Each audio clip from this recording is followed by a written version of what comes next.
We want to thank everybody for coming today. We're going to talk about this is our annual Title I meeting for the Early County Elementary School. And we have Dr. Matthew Culliford and Miss Pam Child sitting over there by him with us today. And we're going to talk to you and give you some information about Title I. And I'm going to let Dr. Culliford start us off. Is that okay, Dr. Culliford? That's great. I'd like to welcome everybody who's here on the live recording. And if you watch this later, thank you for sitting through this. Our Title I meetings are required annually by law. And let me tell you just a little bit about that. Title I funds come from the federal government. They're used to help schools to close the gap as far as gains and making gains in language, arts, and math particularly. But it's to help students who are possibly from lower income or who may have additional challenges to overcome those challenges. It's been around since the 1960s as part of Lyndon Johnson's Great Society legislation, but that you don't want a history lesson, even though that was my area when I was still in the classroom. But ECES is a Title I school, and it's a school-wide Title I school. There are certain things that Title I funds can be used for and things that they cannot be used for. For example, Title I funds can be used for professional learning to benefit our teachers so that they can provide the best possible instruction possible for our students. They can be used for technology, whether that's Chromebooks, smart boards, or many of the instructional programs that we have. Those programs are designed to meet the needs of the students and provide independent and guided practice, which can happen here in the building and at home. And also the way Title I funds are done, particularly here, are used particularly here at the elementary school, is for our reading and math intervention teachers. We have a number of teachers who help out beginning in kindergarten all the way up through 5th grade to provide extra support for our students who need it in reading and in math. And Dr. Culliford, I just want to jump in 1 second. I failed to mention this at the beginning, but if any of our participants have any questions, if you would drop those in the Q&A box at the bottom of your screen or the chat box, I'll try to monitor those and we'll bring those up as we go. Okay. Okay. All right, as you see on the screen, these are the Title I school-wide requirements to ensure all children have a, quote, significant opportunity to receive a fair, equitable, and high-quality education and to close educational achievement gaps. That is our business. We live in a high-poverty rural area, and we can use all the help we can get, whether it comes in the forms of people or programs or funds. We'll accept anything that's available to us.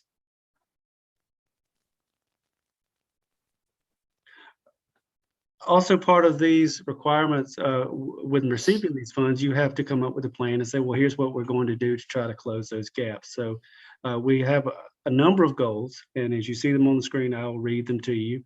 Our goal 1 is by the end of this school year, which is 21-22, we want 63% of our students to score at level 2 or above on the Georgia milestones in language arts. That's 3rd, 4th, and 5th grade. That is our annual assessment. And perhaps you're saying, well, hey, that's pretty low. And you're right. But as you know, with the pandemic that's been going on for 18 months now, we have seen significant learning loss. And it's going to take quite some time to get over this. So, of course, we could set a lofty goal, 80% or higher, and end up being very frustrating the students, frustrating the parents and ourselves. But we want to be realistic because in actuality, many of our students have not had a normal school year in over 2 years. So we're trying to restore some of that normalcy, but it's going to take some time, particularly in language arts, which is an area in which we have struggled historically before the pandemic. We take a milestones test in math, 3rd, 4th, and 5th grade as well. In the past, we have performed much better in the area of math and language. I'm of the opinion that it's because math is more of an active subject. You do math. That it builds upon what you've done previously. Language arts that requires some active teaching, some engagement, some motivation. and sometimes it's harder to assess if the kids are really with us. But with math, you can see how it's worked out on the smartboard, or you can do practice with a partner. It's a much more active subject. I'll leave it at that. But our goal is by the end of this school year, 85% of the students will score at level 2 or higher. And that's again, on our 3rd, 4th, and 5th grade side. As far as goal number 2, the end of the year, we want to increase our attendance by 2%. We've had a number of challenges with that. Some of our attendance issues over the past year and a half have been brought on by COVID. Other issues are, well, we just aren't comfortable with sending our children to school, or we prefer a virtual option or a distance option. We're fighting that battle because for a year and change, we've had to provide instruction in a different format that we're not comfortable with. However, some students did thrive, or they seem to thrive from that environment. So we're fighting that. Those who don't want their children to be here, at the same time knowing that in an elementary school, the best way for us to provide instruction is face-to-face. So we have a realistic goal of improving our attendance by just 2%. Also, we want to decrease the number of office referrals by 10% from 2019-2020. The reason we're using data from 2 years ago is last year we had a hybrid attendance model where half the students were here for a good portion of the year before going to 4 days a week when we had probably 90% of our students. Not a lot of children were sent to the office because we had fewer students, and we were all practicing grace and mercy and kindness and patience. In a normal school year, it's not uncommon for children to get in trouble because that's what children do. And when we do, we respond accordingly. However, we do want the teacher to resolve the problems that he or she can in the classroom before it becomes an office discipline referral. Ms. Tammy? All right. Would you talk just a second about the 4-star climate rating, Dr. Okay. Culliford? That is part of our report card from the state, the CCRPI's readiness measure based on the surveys from students, staff, and parents. And when this was done most recently in the 2019-2020 school year, we were a 4-star climate school out of 5. So we were happy with that. Things that you need to consider when you run a school is, are the students achieving? And sometimes you're looking at data that's maybe out of date. It's sort of an autopsy rather than live information. You want to know how people feel about your school. And any time that the students and the parents and even the staff report positive feelings about coming to work or where their children go, we'll take that any day of the week. So where we may have some deficits in academics, we still want this to be a happy place for children to come and for parents to visit and for our teachers to work. Thank you, Dr. Culliford. You're welcome. Would you talk about the programs and supports in place through Title I? Well, Title I does provide a number of supports. Many of them are our programs that you see, our software program, Lexia Core, which is a prescriptive program that determines exactly where a child is or what skills he or she needs. It even has a script for teachers to follow if there's still some stumbling blocks. Reading Plus is the continuation of that. Once our students finish that program, iLearn is an area for math, vocabulary. Brain Pop has a number of educational videos that are tied to our standards, and Dibbles is a program that we are bringing back to the elementary school where we assess ultimately is for reading comprehension, but it's based on oral reading fluency, where you read passages with accuracy, because studies show, and we all know this, that if you can't read the words, you can't decode them, you're not going to understand what you're reading. When you are a fluent reader with a high rate of accuracy calling the words, and you read with expression, you're much more likely to understand what you have read. And it takes that reading comprehension to be successful on the assessments that we take in 3rd, 4th, and 5th grade. Some other things that those funds are spent on are, again, our intervention teachers in reading and math. We have a language coach who supports our teachers by modeling lessons. She's particularly helpful in the area of writing, where she'll go in and actually lead a lesson and then come back and follow up with the teachers and see how those strategies that she modeled to the class and modeled for the teacher, how that's going. Our third, fourth, and fifth grade students have a period of time each day, about 35 to 40 minutes, called Bobcat Block, in which they receive remediation or acceleration depending on their needs. And all of our students, K through 5, have access to Chromebooks all day. So we're excited about that. They have their own Chromebook. They do not take them home at this time, but they do have access to them in the building. So that is something new. We were able to get some for second through fifth grade last school year, but we were able to get our kindergarten and our first grade teachers and students on board with the Chromebooks this year. Awesome. All right, if you'll talk about the curriculum. Our school is mandated to follow the state curriculum because that's what the assessment measure, the Georgia milestone, is based on. So we would be shooting ourselves in the foot if we did not follow the Georgia standards of excellence. It's changed names a few times. When I was in school, it was the Quality Core Curriculum. Then it became the GPS and the CCGPS. Now it's the Georgia Standards of Excellence. But those standards and a number of resources are available to our teachers for them to find lessons and exemplars of student work, some things that other teachers have submitted using those. We also have a curriculum map, instructional frameworks on that site, and parents are able to access those standards at the website listed here on the slide.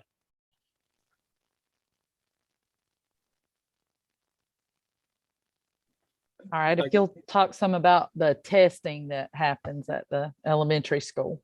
Well, as mentioned before, our students in third, fourth, and fifth grade take the milestones test. It's a statewide test that they take online, and it's mandated that it occur during the last 3 weeks of school by state law. So there, I know during the CRCT was the test prior to this. It was typically given in mid-April, but we give this test in late April, early May, and we receive results in about 2 to 3 weeks.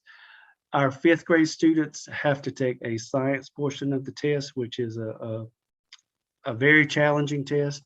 Many of our challenges with that are related to reading comprehension. So we're hopeful that our emphasis on breaking down those foundational skills in language and decoding will help in time with our science scores. The milestones themselves, their scores are ranked into 4 levels of achievement. Level 1 is beginning learner. Level 2, we get credit for that. That means you are met the minimum standards. Level 3 is where we need all of our students to be, levels 3 and 4 actually. 3 is a proficient learner. That means you are on grade level. Proficient learner, you are on grade level and above. You're ready to rock and roll. Our G kids take they're assessed all year in a number of skills, and while that's not an achievement test per se, it does provide some parent information to our parents about what their children can do as they go on to first grade. Our ESOL students, we don't currently have any in our building this year who would take the WIDA access test, but those students who come in from other countries who English may not be their first language, they are assessed and supports are provided to them based on the results of the WIDA when they enter our school. Okay, thank you. All right. Thank you, Dr. Colfer, and I'll talk about family engagement. We have our district and school level parent and family engagement plans, as well as the parent compact. And I wanted to take you all to that our federal programs page, which is listed here. You can find it if you go to our school system homepage, come to district, come down to federal programs, it'll take you here. Here is where you can find all of our comprehensive needs assessments, our district improvement plan, our school improvement plans. Right here is where you'll find the elementary.